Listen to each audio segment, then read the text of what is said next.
Yo! I don't know how good the quality of this video is going to be. I'm trying not to get a big reflection on the whiteboard, but I mean, it's coming up on the camera, okay, so I will run through it, and obviously if you've got questions, then feel free to ask. But the premise of the program, the framework here, is it's on a 20 reps per day over 5 days out of 7. 5 out of 7 days. And you do that over 6 weeks. So we're accumulating 600 reps, 100 reps a week, 600 reps over 6 weeks, which sounds like a lot of volume. But what you're actually going to learn here is you're going to learn the practical examples of, or practical demonstration of load management and the principles of specificity and frequency in terms of creating an adaptation. So that's why it's 20 reps a day, 5 out of 7 days, 6 days a week. But the importance here is load management, which I'll give you some tips on. Load management.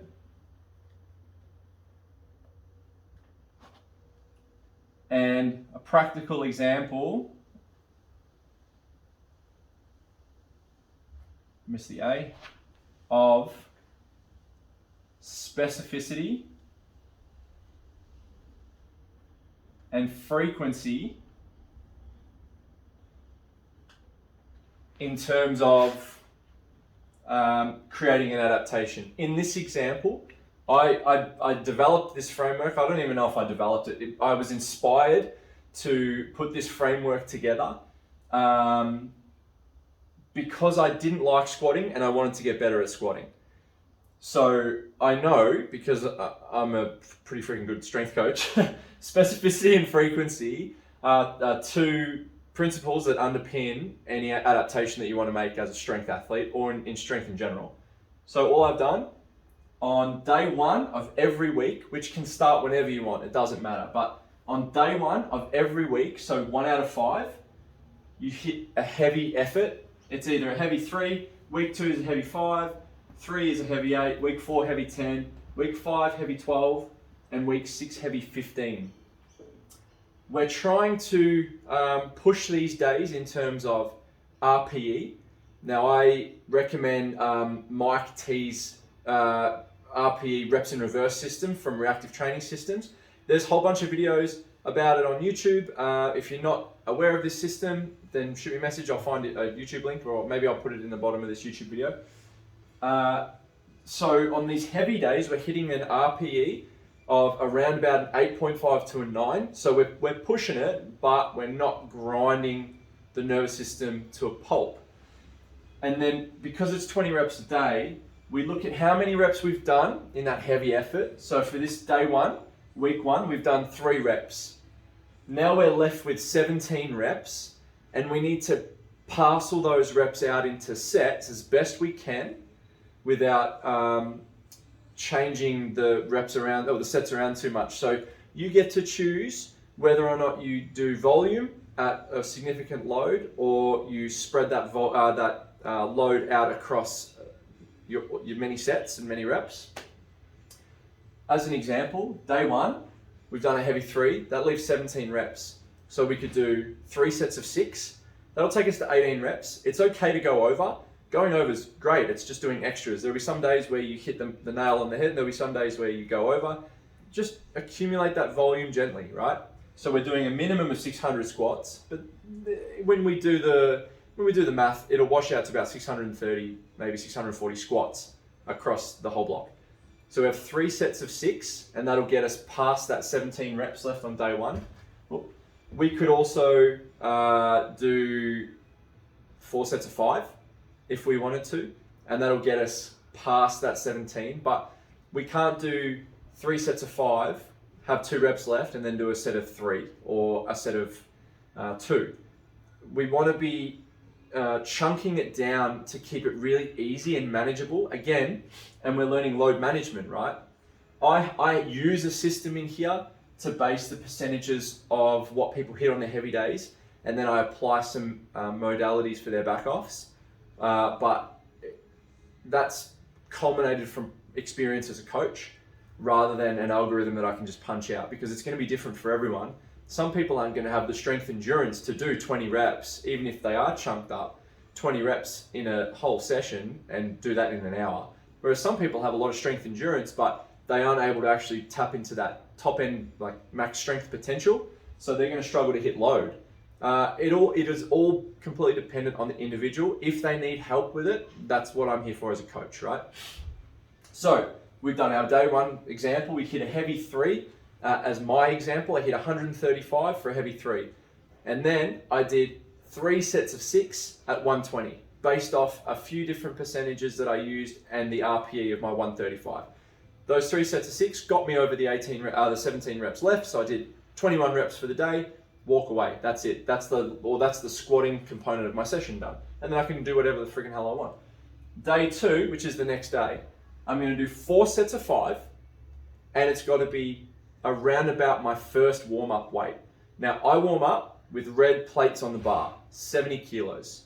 So, and 70 feels great. It feels great for me. It means I can work into my hips at the bottom of my squat, breathe, and come straight back up. There's no sticky spot. So 4 sets of 5 at 70 kilos is easy for me. If you're not confident, go 60 or 50 or 40, I don't care. Just do a bar. All we're trying to do is have a bit of load on the shoulders so the nervous system gets feedback that we're inputting into a pattern, and we want to improve that pattern. So for me, I'm doing 70 kilos, 4 sets of 5. I did that in about 12 minutes. I was just talking shit with my friends and we're listening to tunes and mucking around. It was easy. Then I went on to the rest of my session. Day 3, another 4 sets of 5. Day 4, another 4 sets of 5. Day 5, another 4 sets of 5. It's all at 70 kilos. I'm not pulling up sore. That's a lie. Maybe a little bit sore and a bit stiff, but because the load isn't changing, we're adapting much more readily. And because the load isn't extensive, we're not creating a lot of metabolic fatigue and mechanical damage through the tissue systems. The nervous system's happy. The recovery's speedy. The adaptations that are occurring are mostly neuromuscular. So they're happening quite rapidly because the environment, the organism, is happy. Week 2, we hit a heavy 5. That leaves 15 reps left. So I could do 3 sets of 6. That takes me to 18 reps. I could do 3 sets of 5. That takes me to 15 reps. I could do 4 sets of 5 if I wanted to. But the unnecessary thing here is we're doing extra volume when we want to be pretty fresh for the rest of the days in the week. So again, you parcel that out however you want. And then week 2, day 2 is 4 sets of 6. And that's 24 reps. But because the load is the same for me, I'm doing 70 kilos, I'm just doing an extra 4 reps. So I'm building on that specificity and I'm building on the frequency with a little bit of progressive overload. But the load management component is the weight hasn't changed. It's the same weight. It's still easy. My nervous system's happy. Another 4 sets of 6. Day 4 of week 2 is 3 sets of 8.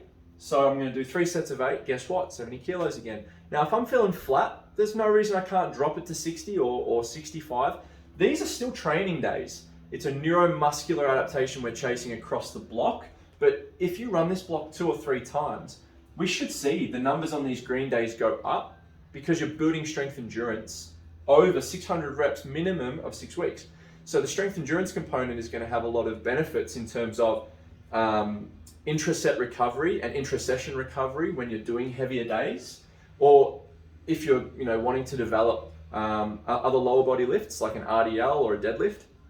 Having the hip feedback and the muscle tone and the strength through those joints and the synergy from doing all that triple flexion, triple extension work is going to carry over. So there'll be benefits to your other lifts as well.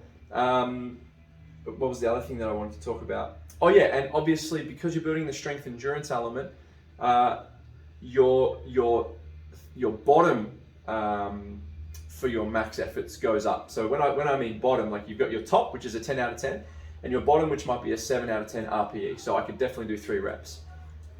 The heavy 3s, the heavy 5s, the heavy 7s, and heavy 8s and stuff, they actually get stronger faster, which pushes your ceiling up because you've got a smaller buffer between 3 reps left in the tank and 1 rep left in the tank in terms of load, but that bottom will push the top up, maybe not on an even 1-to-1 scale, but because you've built that aerobic quality to the lift, you're getting a lot more input into the cells, into the tissues, and into the nervous system. Because I'm a nerd. Week 3, heavy 8. So we've got 12 reps left. You can do 2 sets of 6, 3 sets of 4, 4 sets of 3. I don't care.